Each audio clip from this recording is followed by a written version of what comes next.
Now the children of war. It's truly heart-wrenching to see the faces of all the little children, wondering what's going on, listening to bombs dropping, seeing adults openly cry. There is no roadmap on what to tell your children in the rare situation of war, or when they're separated from the small world they know when they are so little. Their bed, their toys, their pets, even their father in this case. So we ask our newest reporter, Blynda Lane, to speak with a true professional in the field. I'm joined now by Darcy Walker Krause, Executive Director at Uplift Center for Grieving Children. Darcy, thank you for joining me today. Thank you for having me, Blynda. It's great to be here. You know, there are so many complex facets of war. The many layers of destruction and pain feel endless at times.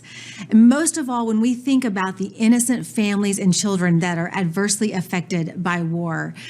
What are the immediate issues that children and families encounter when facing this kind of violence and unrest? Well, right now, the families and children are seeking security at this point, right? They're trying to find safety, whether that's fleeing to other countries right now or going into bomb shelters. It's meeting those immediate security and safety needs, which means oftentimes that other emotional things that are going on aren't really being addressed in the moment because you're just trying to survive. So what does that mean, considering the emotional, physical, mental signs of trauma that are occurring?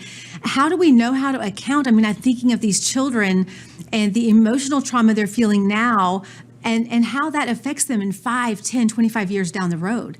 Absolutely. You know, this is going to be something that will stay with these children for a long time. We know that the kids oftentimes will become a little bit clingier. They're going to be really worried, really anxious. You know, some of them have been pulled away from their fathers who've had to stay behind and fight in the country if they've left. So they're going to be missing their father 5, 10, 25 years. That's when we start to look at other things. That's when we know that really we need to, the caregiver or parent who's with that child, their emotional well-being will influence the child. So if that parent is grieving the losses of family members or the loss of their homeland, or if they are having any other issues that are coming up for them, they can't really be there for their child, which will have negative impacts on their child. We know that kids who've been exposed to war have internalized behaviors, so depression, anxiety, worry, PTSD, post-traumatic stress disorder, which many of us have heard about. Those are all things that are very common after a war for children. The Adverse Childhood Experiences study has shown that any set of adverse childhood experiences that occur to a child 18 years and under will have long-ranging effects psychologically and physically for children. So even from some of the wars that have been studied, we know that it can literally change anything from the height of a child based on malnutrition, all the way to increasing risks of heart disease and other long-term conditions that could end up shortening the lifespan of and that's just the physical ramifications. That's not even speaking to the psychological ramifications that can occur. So Darcy, I know as a parent, I'm always thinking about, how can I protect my child? So I'm trying to think of these parents there in Ukraine and wondering when they're hearing bombs going off or they're hearing loud noises or this unrest and chaos, how much should these parents be trying to shelter and protect what the children know and don't know about what's actually happening in their country? Or how much should they share and be honest about what they're facing and what even the future could look like? I'm a mother too, Blynda, and I always think about my kids in these situations. And really the most direct answer I can say is to be honest, to tell the truth, to say if something's scary, to identify that emotion. As parents, we are always modeling behavior for our children, even in these extreme examples.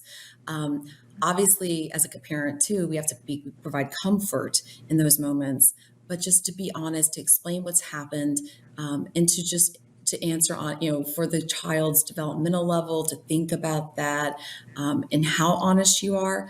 But all the research has always said that being honest and answering questions directly is the best way to handle difficult situations like this with your child. Here they are with a parent who probably is feeling their own set of grief and not really exactly knowing what to do next, how to provide for the child, and then the child internalizing, like you were saying, all of this grief. What would you say to them where maybe they don't have access to counseling and that sort of thing?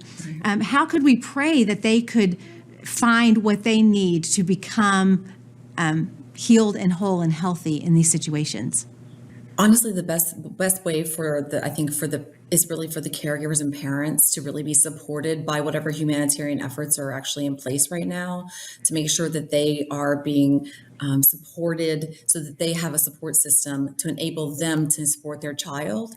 I also, I do think one of the problems with war is that oftentimes we look at the short term and not the longer term needs. And the longer term needs here, there are things that can be given to these children, like psychosocial, mind-body, mindfulness, breathing, meditation. Those are all really helpful tools that volunteers and community organizations can provide without having to have therapists and professionals who are in this field. So, I think also to the extent that parents know some of that, which many Ukrainians may, to be able to do some of those things with their children, as they are experiencing this anxiety and this stress. But it's going to be a difficult time in the short term, and hopefully there will be folks who come in and help longer term to support the community, as it will need that.